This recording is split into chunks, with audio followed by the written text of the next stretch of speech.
about their working relationship. Francis, do you think we were lucky to have solved it?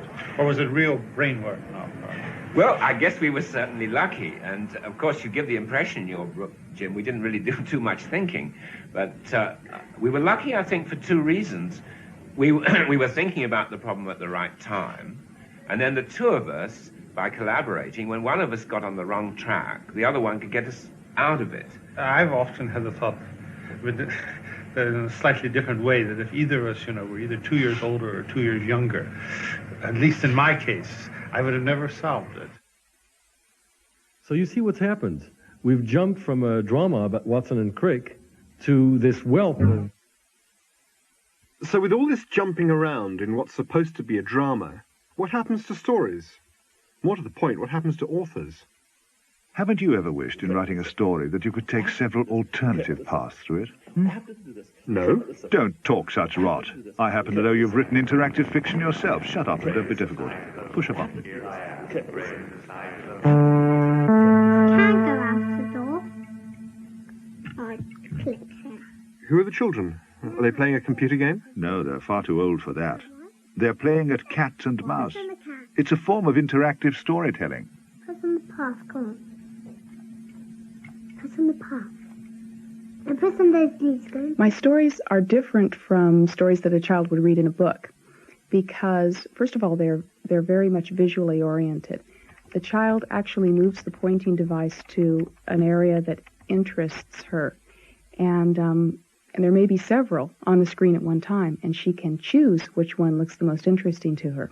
And each object leads down a different branch of the story. Each branch leads eventually to a happy ending. Gone inside a tree. What? No, don't press on the bird. Yeah, do it. Oh, poor birds. It's possible to combine storytelling with interactivity if you take the story apart and make sure that each thread or each branch that allows a choice is a story in itself. If you have 3 branches that all lead to the same ending, each one has to be an equally valid story, and that is the challenge. It's similar to literature in the sense that a really good story has different levels. You bring your own degree of maturity to it. Kipling did that. His stories were enjoyed by children and adults. Knock. Knock. Who's there? Tom. Tom who? I haven't got a second name. Oh. You seem disappointed. I thought you were trying to tell me a joke. So did I. I'm not very good at it, am I? Computers don't understand about jokes. Artificial intelligence engineers have been trying to understand how jokes work for years. There's a worrying feeling that it's nothing to do with intelligence. How many artificial intelligence engineers does it take to change a light bulb? I don't know. No, neither do they. Well, that was quite a good one. Good what? Oh, never mind. So, you haven't got a second name then, Tom? Well, no. Not unless you give me one. Well, most people get their second names from their father. I suppose you haven't got one. Oh, yes, I have. Well, what's his name? Ask him. Hi. Or let me put that another way.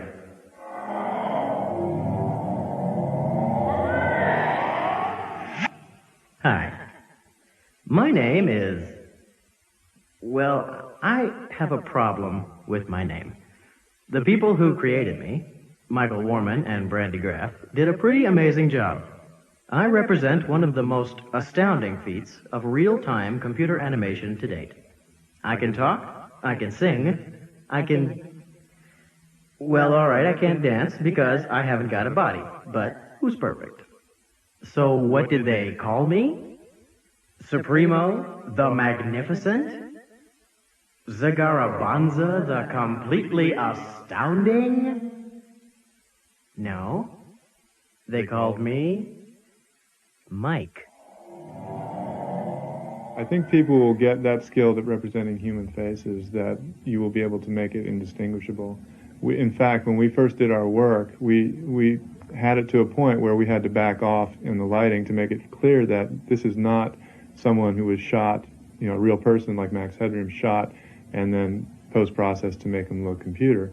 And so I think it is certainly very possible in the near future to represent things that well. I think if you do the lighting right, we can do that today. We've got about 10 seconds in one of our rehearsals, which most people think is live.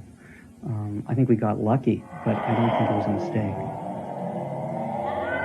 I think it would be possible for these characters and creatures to express feelings, and I think it could be truly and delightfully obnoxious. I think if you go into your kitchen and you don't go to the refrigerator could grimace at you or try to attract you over to the refrigerator.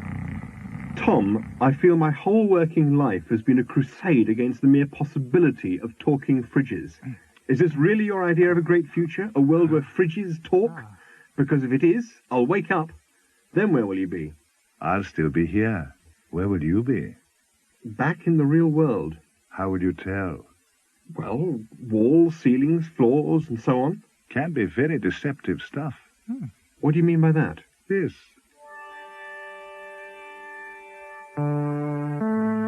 What this is, in fact, is a package that holds two flat panel liquid crystal displays, fairly kind of medium resolution. And there's one for each eye.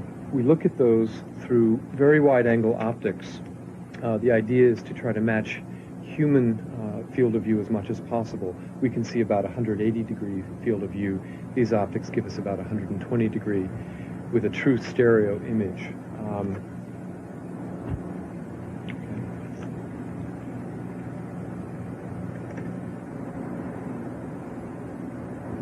Okay, I'm looking at a computer-generated image of the actual lab that we're working in here. I'm seeing a monochrome, fairly simple database that we developed to see if we could do a life-size virtual environment. It's set up so that I can actually look around in all directions. I'm completely surrounded by the computer-generated image. It's appearing in true stereo. As I reach my hand out, I have an instrumented glove on it with which I can control a computer-generated model of my hand that appears to be where my real hand is in virtual space. So I move my fingers, virtual hand moves. I can make various gestures with the glove that are recognized by the host computer. For example, I can pick up virtual objects. I can make a gesture to fly through this space. I can grab objects. To fly, I have to make a particular gesture like that to make a menu come up. I make another gesture to trigger an item on the menu to enable flying. And then I make a very simple gesture of pointing with two fingers like this. And I can actually move through this space, move my viewpoint around, and actually I'm flying up out of the room, looking up, down from above. And if I just point my hand again, pointing the two fingers, I can fly slowly back into the room.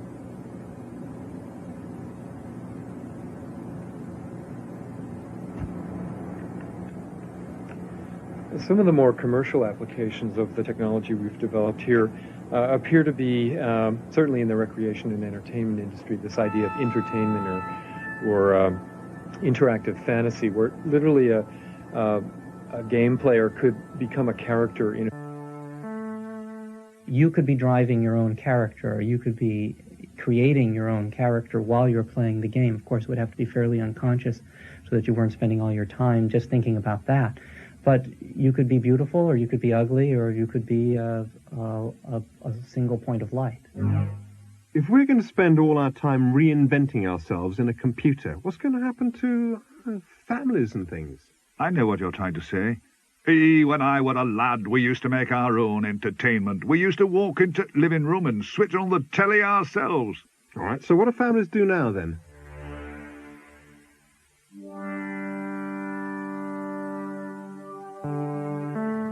My great fear with it is just if it removes people too much from real reality, from physical reality, from nature, etc.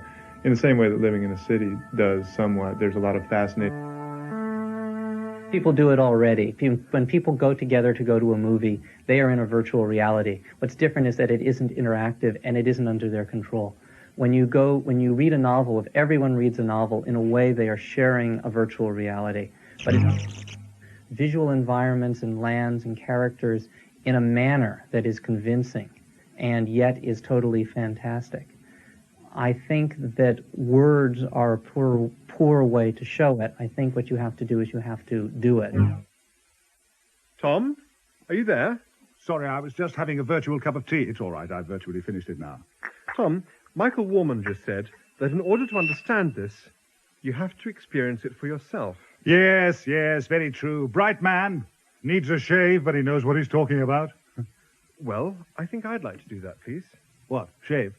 No, I want to try it for myself. I want to see what the current state of the art in artificial realities is.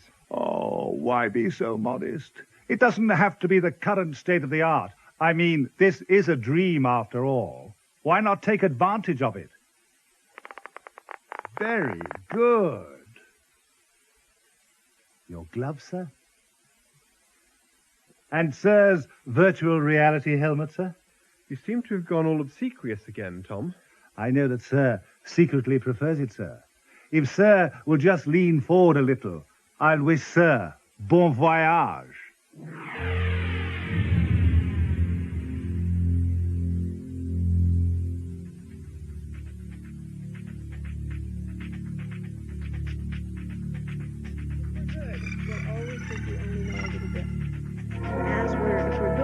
Also keep making contributions.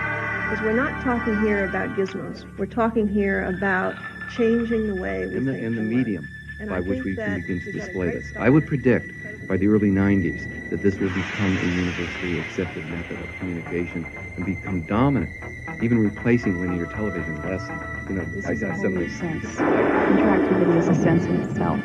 It brings out whatever is special within the individual and allows them to put part of themselves into the story. Yes, I hope that everyone has that's one part of the equation. I think we're slowly realizing there's a second, and that is, what are we trying to say with all of this? Links and quotations stretching forever to the horizon as a great literature that will expand. I think I know how Descartes felt. Looking at X and Y stretching forever as defining all mathematics and realizing that he was the first person to stand at the center, but he wasn't the center itself could be moved.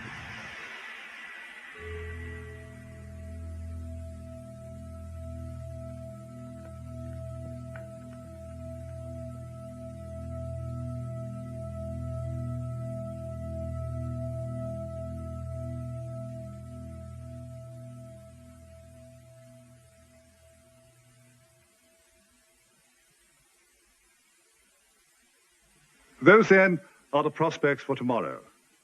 And the outlook for the rest of the week is something we simply don't know at the moment. But for now, I'll say good night. Linear television is closing down. You're watching Sleepcore. Pleasant dreams.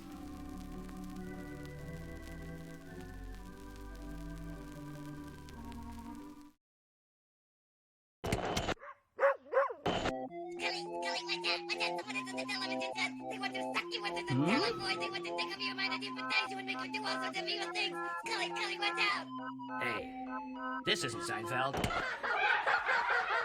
Jeez, cable sucks. You have been chosen, Scully. Chosen by the powers. The committee is all here waiting for you to join us here in the void. So you think TV sucks? Well, it's true. It's sucking your mind into a safe place. So submit and enjoy the sanctum of Televoid. Ah, conspiracy wacko. They'll never get me.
face to die for. Hasta la vista, baby. Scully. What's up with that?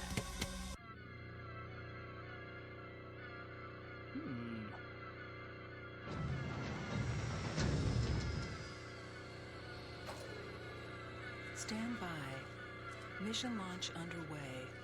Sequence activated. Stand by. Mission launch underway. Sequence activated. Stand by. Mission launch underway. Sequence activated.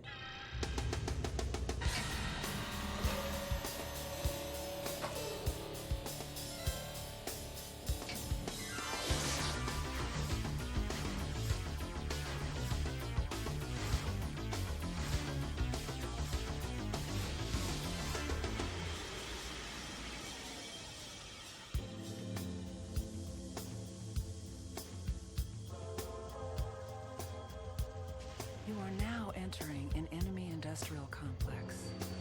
I am your mission computer. I will handle all details.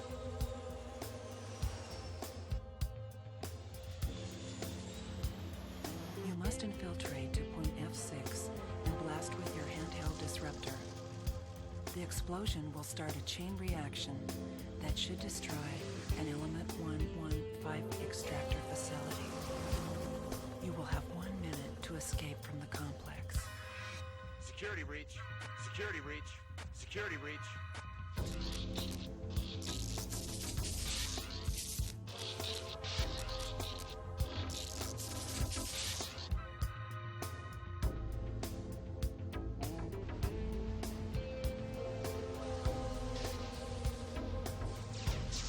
Point F6, F6, F6. Point F6, F6, F6. Blast with your handheld disruptor. Your handheld disruptor. Security breach. Security breach. Security breach.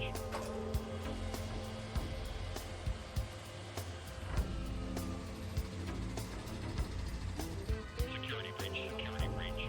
On my mark, proceed 25 meters down the corridor to point F6 and neutralize the facility. Stand by.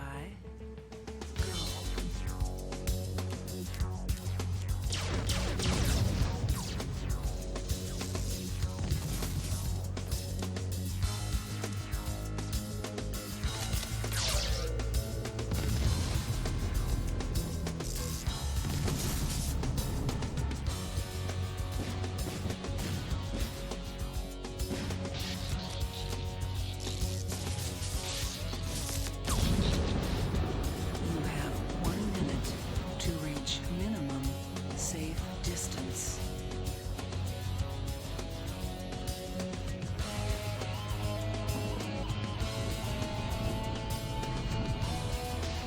You have 30 seconds to reach minimum safe distance.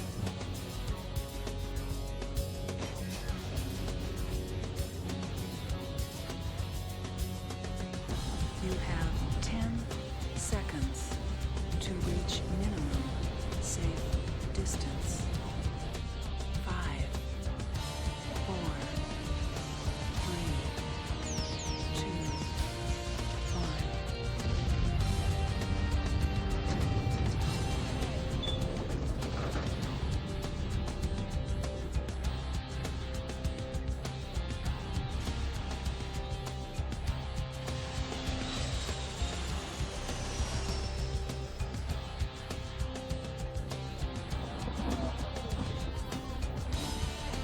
Desert Fire Force, this is a level 5 emergency. Initiate Plan 9. This is not a drill.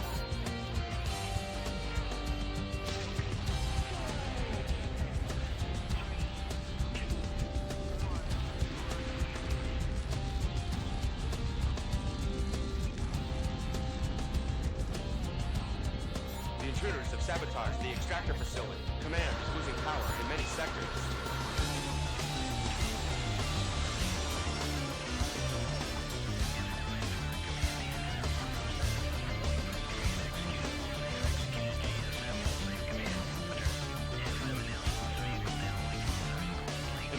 are not on my radar. Repeat, intruders are not on my radar. 10-4, using scanners to locate target. Intruder last reported heading for sector 51. 10-4, scanning sector perimeter. Power loss on sensory activator. 10-4, I'm boosting scanners. We're losing power. They're coming at you. They're all around you. Get out of there!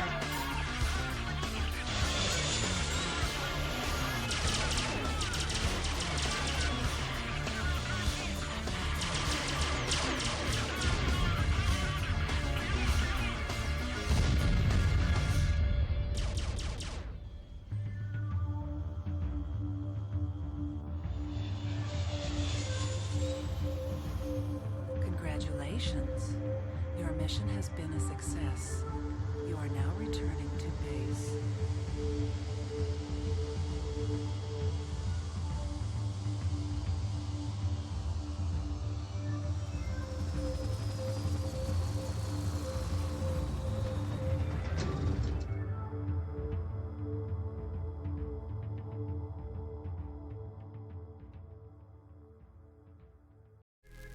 You're watching Sleepcore, media for insomnia.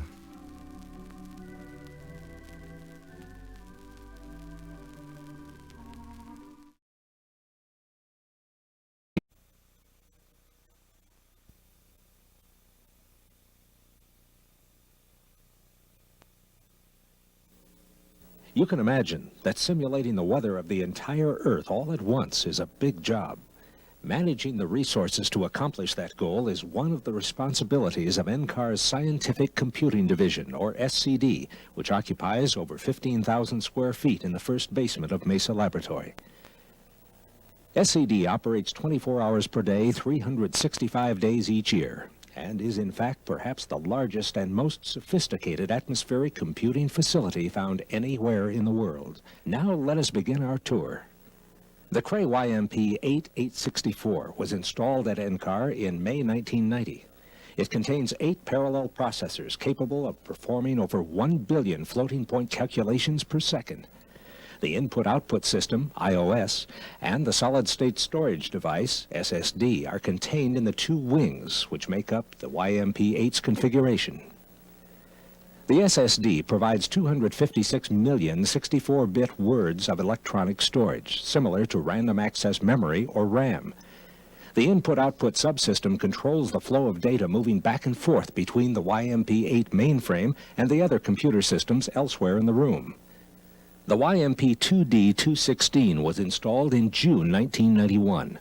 The YMP-2D, supported by the Model Evaluation Consortium for Climate Assessment, or MECA, is devoted entirely to climate modeling research. It contains 2 processors and 16 million words of random access memory, RAM.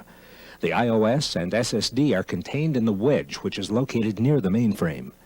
The YMP-2D performs between 1/2 and 1 billion floating point calculations per second.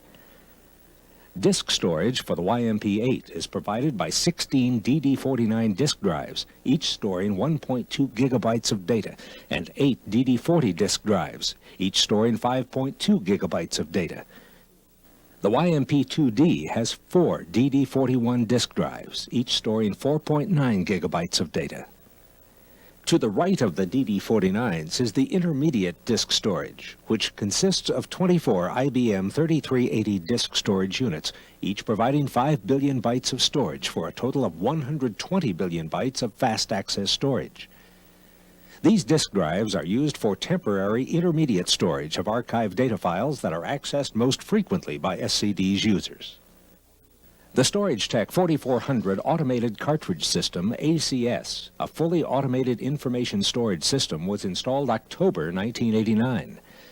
Early in 1992, the ACS held approximately 1 terabyte of data. With new equipment, which is expected to be installed by year's end, the storage capacity will increase to 4 terabytes. In the center of the ACS is a freestanding robotic assembly that retrieves, mounts, and demounts 18-track cartridges. The robot is able to retrieve and deliver a cartridge in an average time of 11 seconds. NCAR is a member of the Center for Applied Parallel Processing, or CAP. CAP's connection machine is a massively parallel computer which is manufactured by Thinking Machines Corporation and has 8,192 processors which operate simultaneously on different data items in memory, thus speeding up computation enormously. CAP scientists use the connection machine to solve problems in areas such as oceanography, climate modeling, turbulence, computer vision, and genetic coding. The connection machine is also being used by the Scientific Computing Division to benchmark the growth of parallel processors for future development. Throughout the computer room, you can see small boxes in white cabinets labeled network systems. These small boxes, in effect, translate the data, often in different computer languages, and compensate for various designs among the machines in the network, so that different forms of information can be used together.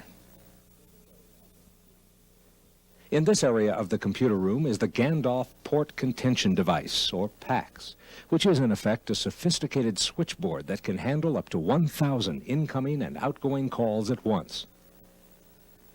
The PAX provides links to a variety of systems for interactive and batch jobs that are lined up waiting for access. By using satellite dishes like this one here at NCAR, researchers at remote sites can access data or submit jobs to the NCAR computing system. NCAR also has a place or is a node on a national system called the National Science Foundation Network Backbone, which links all the NSF-funded supercomputing centers. Through the technologies of communications, local area networks, wide area networks, network gateways, user workstations, and window interfaces, SCD assimilates the user nodes into an integrated environment with the mainframes and network servers of the computing facility. The Scientific Computing Division is responsible for the operation of many Unix-based servers and workstations, the majority of which are Sun systems of various types. These computers are used by the SCD staff and users for program development, computer documentation, file servers, and communication gateways. This section of the computer room is the console area.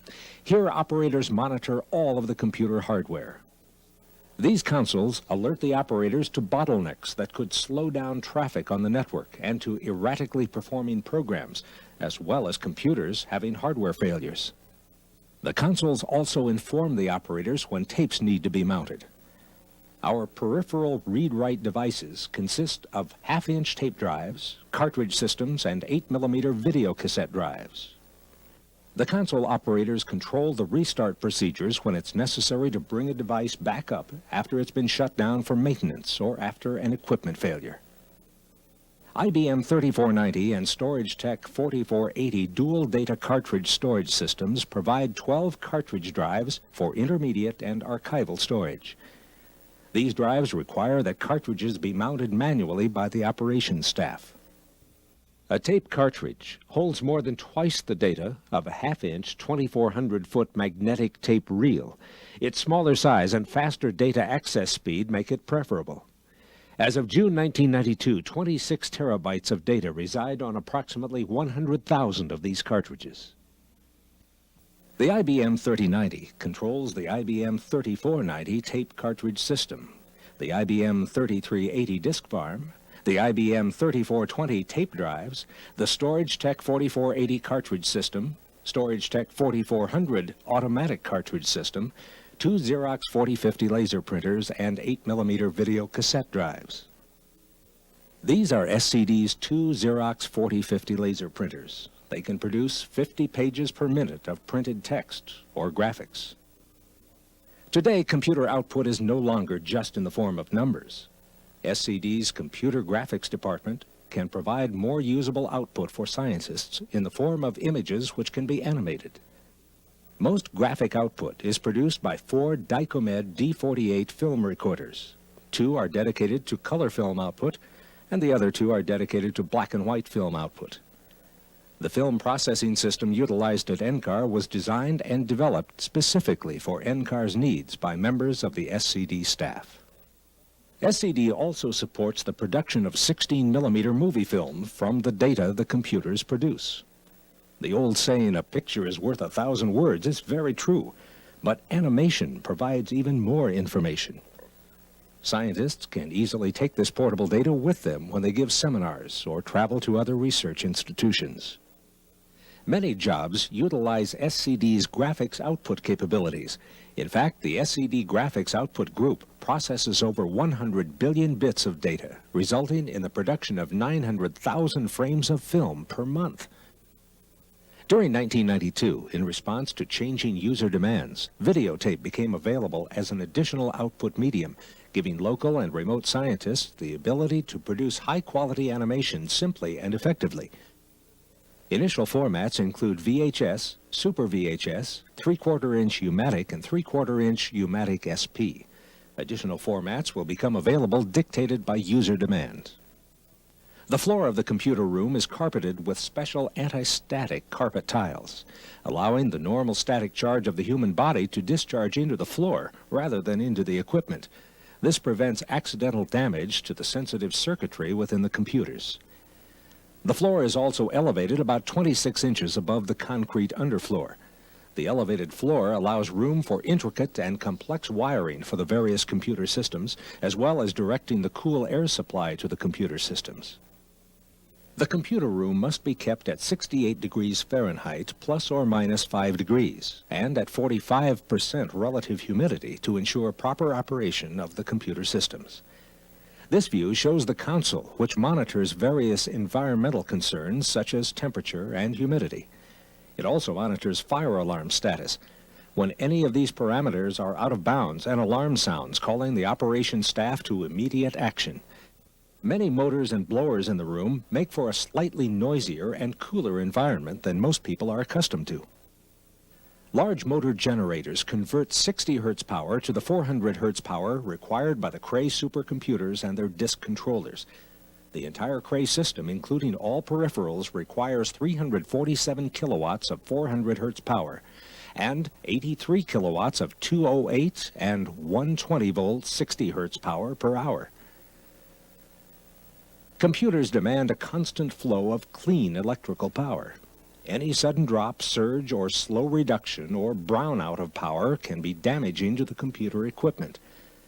To help prevent this damage to equipment and interruption of service to our users, most of the communication system's small and medium-scale equipment is hooked to a battery-powered uninterruptible power supply, UPS. When needed, this battery system can supply power to the equipment for approximately 15 minutes. If the power problem has not been resolved by this time, operators are able to shut down the equipment in an orderly manner. Now that we've taken a look at the equipment operated by SCD, let's follow a typical off-site job through the computing facility. An atmospheric scientist would like to test a theory he or she has about rainfall patterns. The scientist first develops a program and algorithms offline and defines the SCD's archived data that will be used during the program run. The program is transmitted to NCAR via phone, various networks, or satellite. The scientist's program is sent to the Cray YMP-8 supercomputer via the NCAR mainframe and server network, MASNet. Archived data needed by this program is acquired from SCD's tape cartridges or the intermediate disk storage. This data is loaded onto the disk drives of the Cray YMP-8. The scientist's program makes its way to the top of the program queue, enters the Cray YMP-8, and processing begins. As the program is run, results are saved to disk files. These results will be delivered to the scientist at his or her discretion in the form of digital transmission, magnetic tape, paper, videotape, or film. The researcher reviews the results to determine the accuracy of his or her theory. If more tests are required, they can be performed in the same manner as before, accessing the same or other sets of data available at NCAR. The researcher may also wish to consult with others about his or her work. SCD maintains a staff of consultants specifically for this purpose. The scientist can confer with members of the SCD programming staff, computing specialists, or other scientists doing similar research. This video was produced in the spring of 1992. Remember that computing technology is being improved and updated constantly. We hope you've enjoyed this tour of the Scientific Computing Division at NCAR. If you desire more information about systems covered in this tour, please see the window display, or you may contact the receptionist. You're watching Sleepcore. Sleep tight.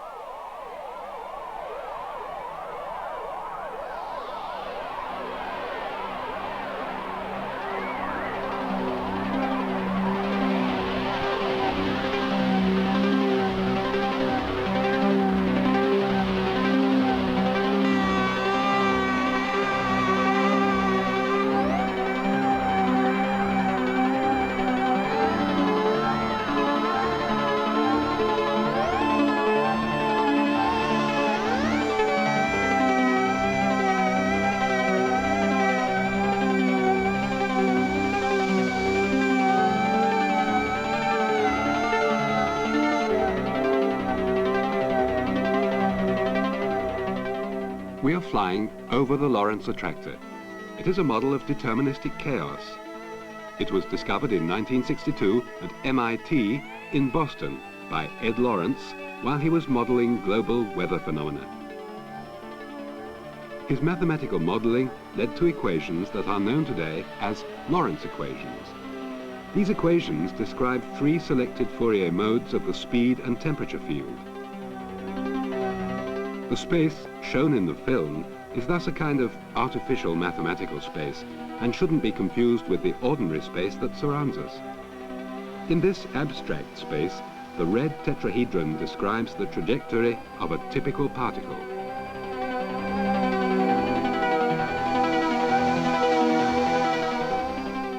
The skyline, which here takes the form of a horizon and so facilitates spatial orientation, is reminiscent of Boston, the town where this historic discovery was made.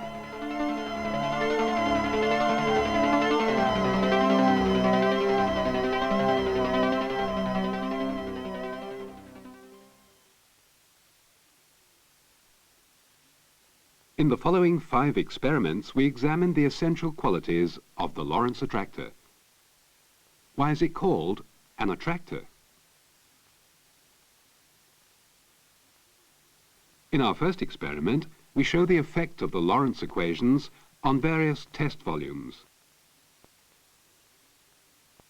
We see a test volume being drawn onto the attractor.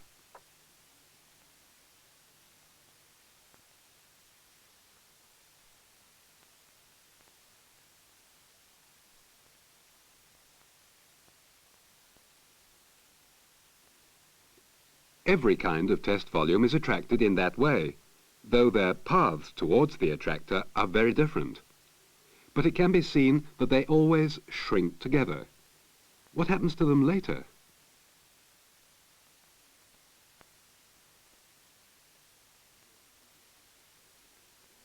Here we see the attractor surrounded by a volume on whose edges we can follow the movements of 180 test particles. Neighboring particles are connected by line elements. In the course of time, neighboring particles move apart. We show this process by removing the connecting lines.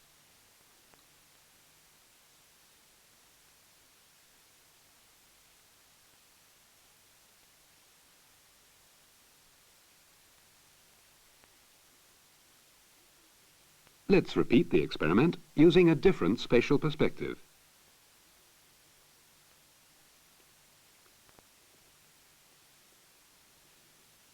Although the particles have broken away from one another, the volume is contracted onto the attractor.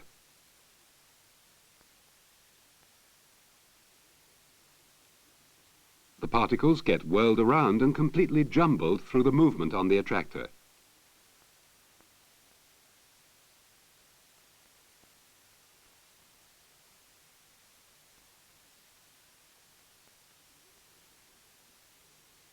In order to examine the breaking of their relative proximity on the attractor, we now expose 170 particles to the Lorenz system. Their relative proximity is shown by a line.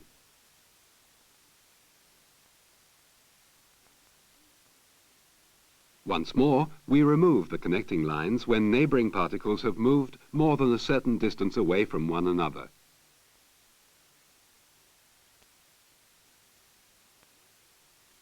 In a short time, all proximity has vanished. The system is said to have sensitive dependence with respect to small changes of initial conditions. In other words, minor fluctuations have major consequences.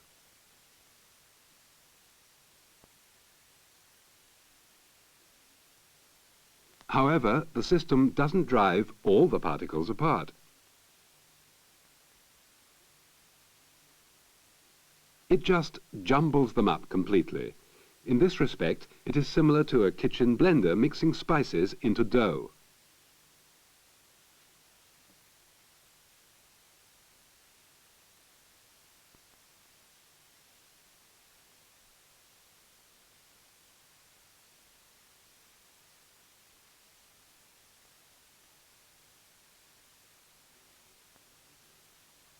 The sensitivity with respect to fluctuations of initial conditions and the mixing property has the effect that, in spite of strict determinism, their movements are practically unpredictable.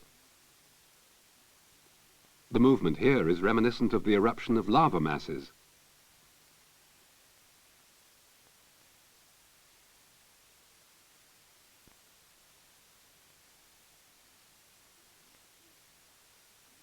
In the next two experiments, we look at how the Lorenz attractor is established by the Lorenz equations.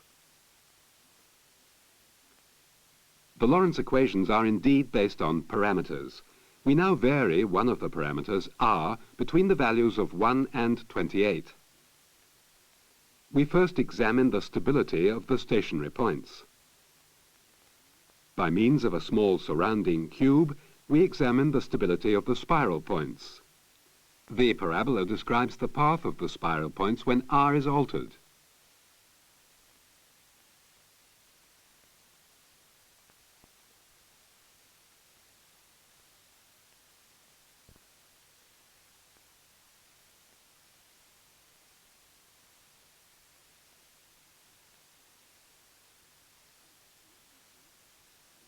In the repeat, we see that the cube first contracts. In other words, the spiral point is stable until it reaches r equals 24, when it becomes unstable. This can be seen from the expansion of the cube, which at r equals 28 is finally whirled once more on the Lorenz attractor. Incidentally, the behavior of the second spiral point on the other branch of the parabola is exactly the same. The third stationary state of the Lorenz system is a saddle point for all parameters in question. Let's now look at the development of one branch of the unstable manifold of this saddle point.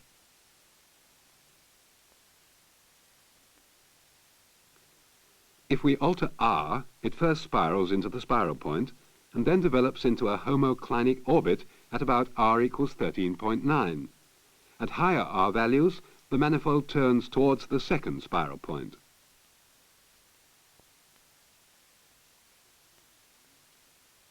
It finally forms a heteroclinic connection with an unstable limit cycle. R is about 24 here. If the parameter is further enlarged, the Lorenz attractor is finally stabilized at r equals 28.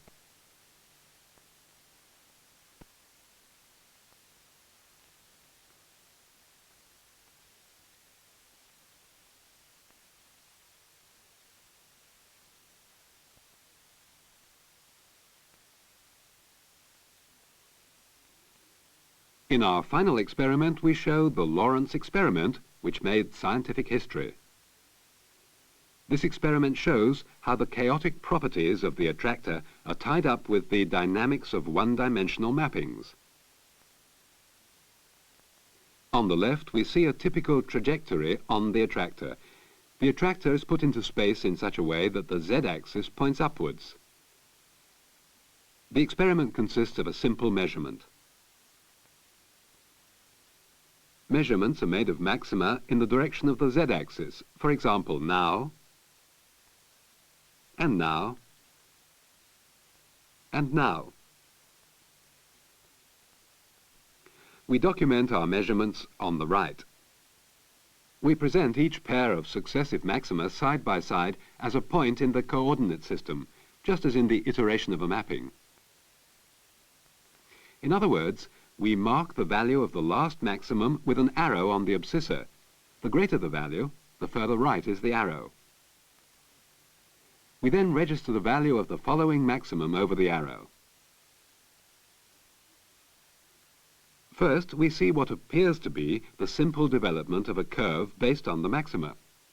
But a second branch also establishes itself, which, for example, measures the change from a very large to a very much smaller maximum.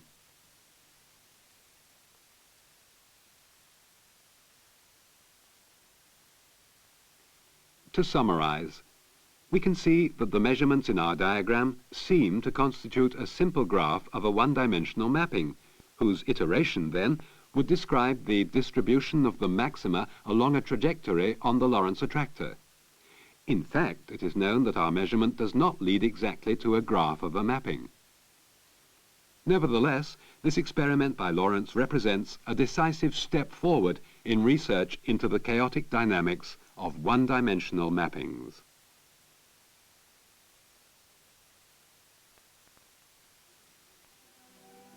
In our final scene, we show again the simulation of a camera trip over the Lorenz attractor. We commence our trip in the area around the saddle point and can see the left and right branches of the unstable manifold in green and blue.